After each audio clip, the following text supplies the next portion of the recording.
Hello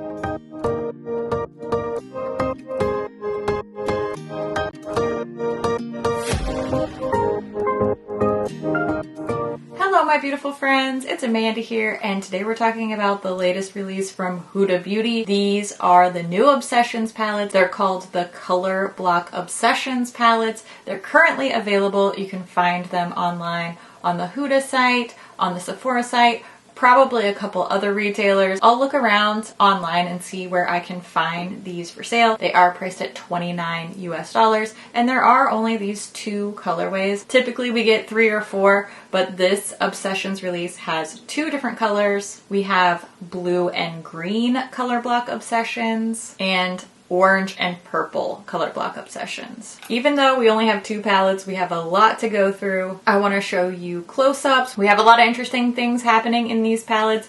Each one has a cake liner, which is a water activated liner. We're going to dive into each one of these palettes individually. I'm going to show you both finger and brush swatches, and I'm also going to do a comparison for each one of these palettes. Somebody mentioned that the blue and green color block palette seems to have a lot in common with the Sapphire Obsessions. I actually don't have that one. I do have a handful of the Gemstone Obsessions palettes, but I don't have the Sapphire one, so I can't compare those for you. But I do have a couple of other comparisons for you. Also, in case it wasn't obvious, I'm going to do one eye with each palette. That way you can see each one of these in action.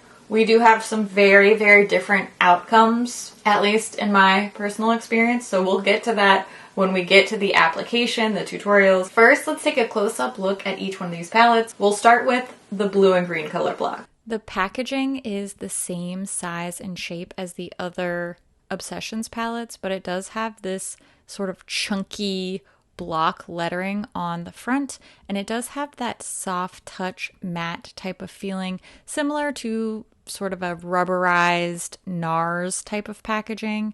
And then there's not an ingredients list on the back, but there is some information about the palette back there for you. Inside, we do have a mirror. And then when you look up close at the shades, you'll see this blue and green palette is mostly matte. The very first shade up top is the cake liner, the water activated liner. Then we have a little split pan shimmer and then a more glittery topper type of shimmer. Here are the swatches, finger swatches on top and then brush swatches below. Of course, the liner is just the brush swatch because you have to water activate it. So I used a little liner brush to swatch that one for you. That way you can see all the shades laid out here. These do not have shade names typical of the Obsessions palette line, but I want to give you a nice close-up look at the textures and what these look like applied to the skin. These mattes do work a lot better with a brush, but overall, especially for these very, very intense, bright, sort of neon colors, I find that the texture and the application is pretty impressive, as shades like that do tend to be a little bit more sheer and wishy-washy.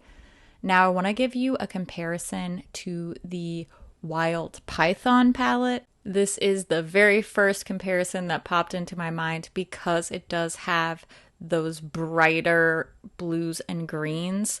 Definitely some similar vibes here, but Wild Python has a couple of neutrals in there. I could see these working really well together. While there is some color similarity, there aren't really any exact dead-on dupes, but these could be great companion palettes. Now let's take a close-up look at orange and purple color block Obsessions palette. We see the exact same style of packaging here, obviously just in the purple and orange colors this time. Same info on the back here.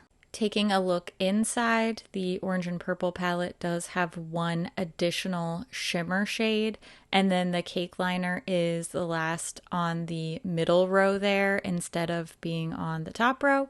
So we have a split pan, and then this one has 2 shimmer shades, so not quite as much matte in this one. So very similar vibes to her sister palette, but the layout's a little bit different. And here are the swatches.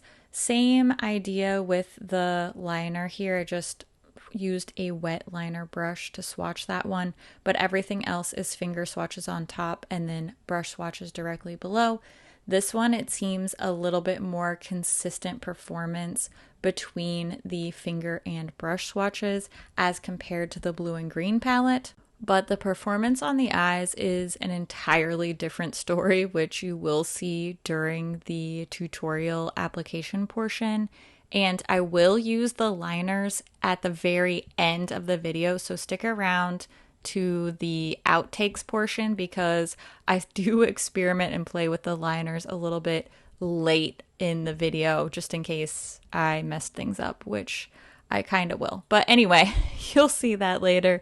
I'm doing a comparison with the Wild Chameleon Obsessions palette this time, and I do think, again, very similar color stories, but not really many exact matches. Maybe that purple shimmer in the middle there could be a dupe, but overall, again, I think these are better as companion palettes than dupe palettes. Now that you've seen each one of these palettes close up and swatched and compared and all that fun stuff, let's jump into the tutorials and I'll give you my thoughts about how these actually work on the eyes along the way. Very first thing I did was prime both of my lids. I'm using the same primer, the same brushes, the same techniques all throughout when I'm using each one of these palettes. So that's just something to keep in mind. I'm trying to keep as many variables similar as I can. I decided to do the blue and green palette first, and I was a little bit nervous going into this because, as I mentioned previously, shades like this do tend to be a little bit more wishy-washy, a little bit more difficult to work with, and I have to say, off the bat, I was so impressed by how true to color and how beautifully blendable these shades were. Typically, shades like this tend to be, at least for me, harder to work with, harder to get to blend, harder to get opaque on the lids, and I was very taken aback by how well this blue and green palette performed. And even with the blending here, I was not losing all of the pigmentation on my eye. Then I went in to add a shimmer right in the center of my lid. I wanted to make sure I used all of the different kinds of formulas. I was impressed by how well these all stuck to the eye and worked together. Shades like this are way outside of my comfort zone, and I was expecting a bit of a disaster, so I was incredibly pleased with how this blue and green eye turned out. It just looks so nice, and it was not a pain in the butt to create. Now, we are going to see a bit of a different story here with the orange and purple palette.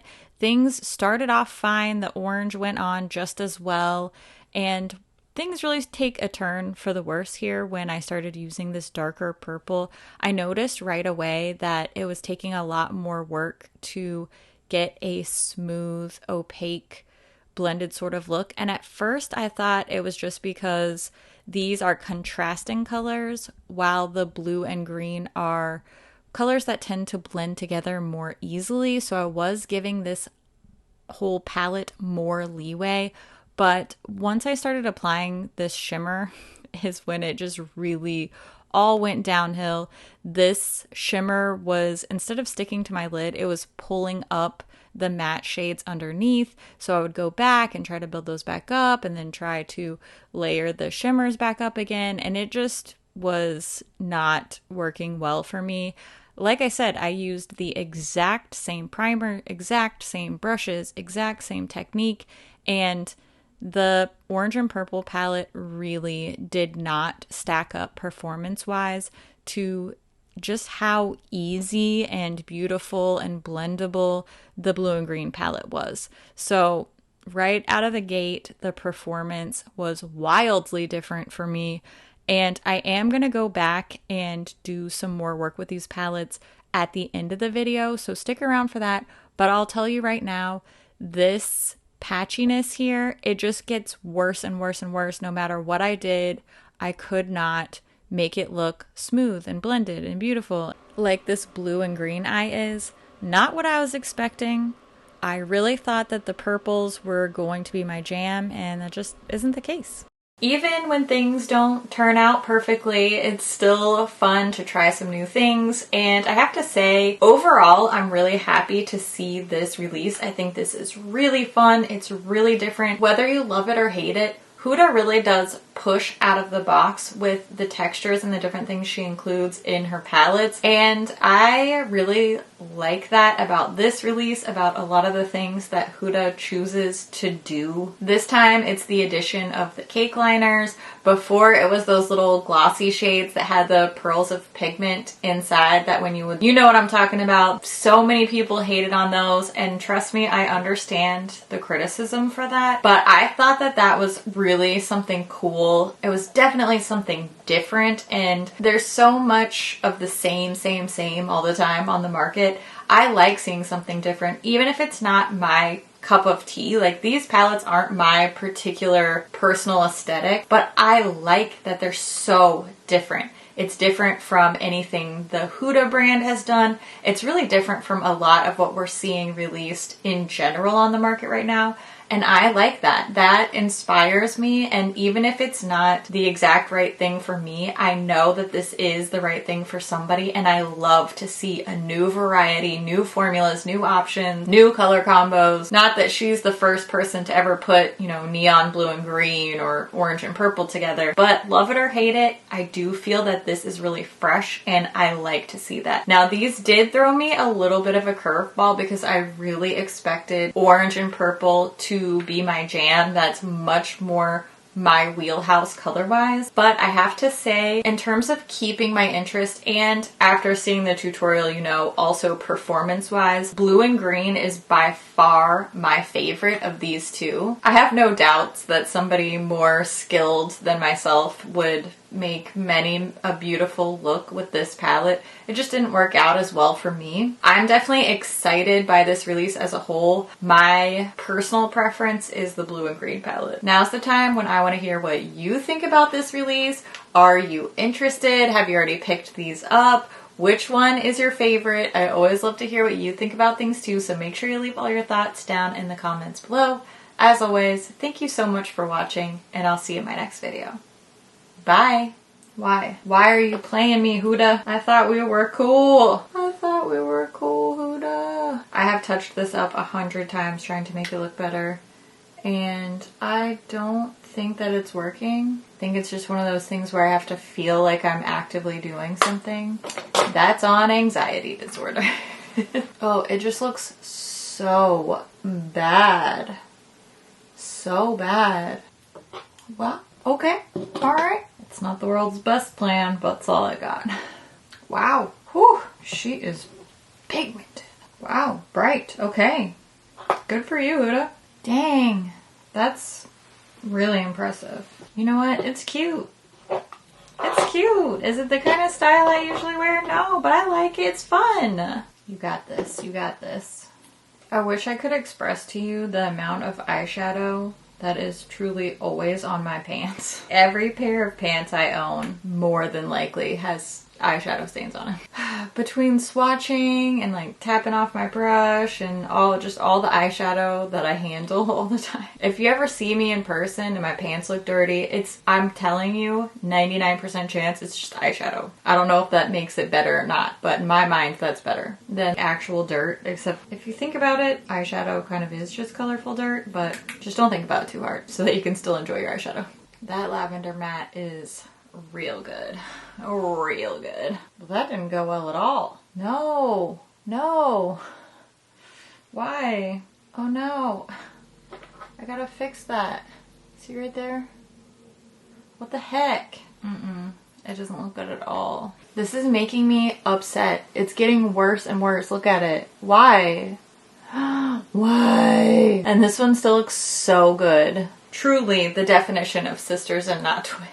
No shade to my sisters. I might be this eye. I don't know. Alright, I know I will never hear the end of it if I don't try the liners, even though I super suck at applying eyeliner, and also I don't love it. Just have to get the little brush a little bit wet, and then you just activate the liner that way. Give this a try. I can't make this eye any worse because it's already real messed up, so Let's just see what happens.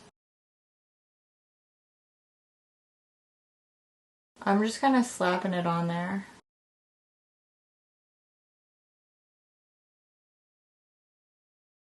And it's not going to be any artistic feat of eyeliner application, but at least you can see what it looks like going on. You know what I'm saying? People who are good at this are truly wizards, and I am in awe of their talent. I'm just putting a lot on there so that you can actually see it, and also because I don't know what I'm doing. What happens if you put eyeshadow on top of it? Let's find out.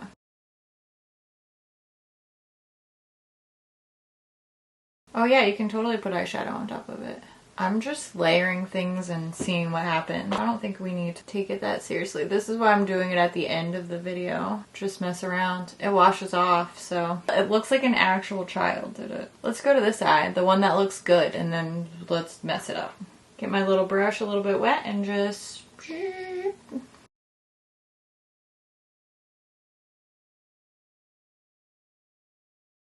Anybody who is good at this, I want to reiterate, does practice dark magic and should be both feared and respected. I am not that person. I wish I was that person. See, I'm not completely a joke. It's just that orange and purple palette is not it. This palette is where it's at. Look how cute that looks. That looks so cute. It was upsetting me.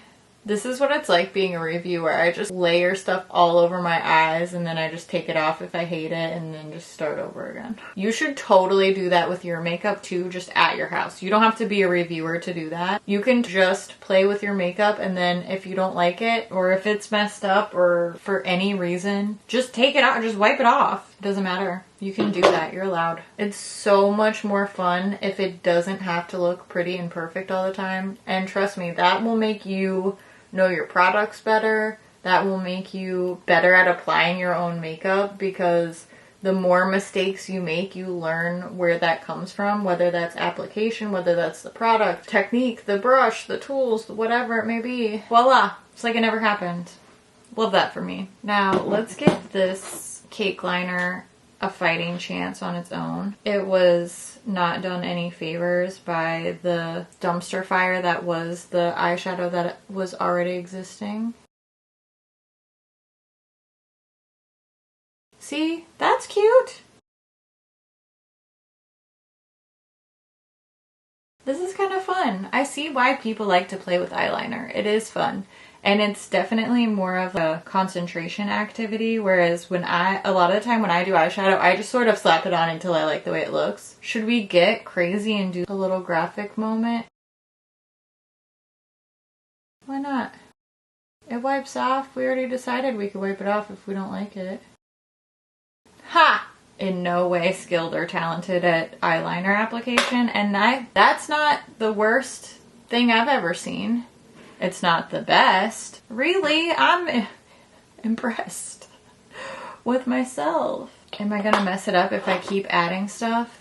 I might. Let's go back to that lavender matte shade, because that one's actually good. It's the dark purple that's not good, at least for me.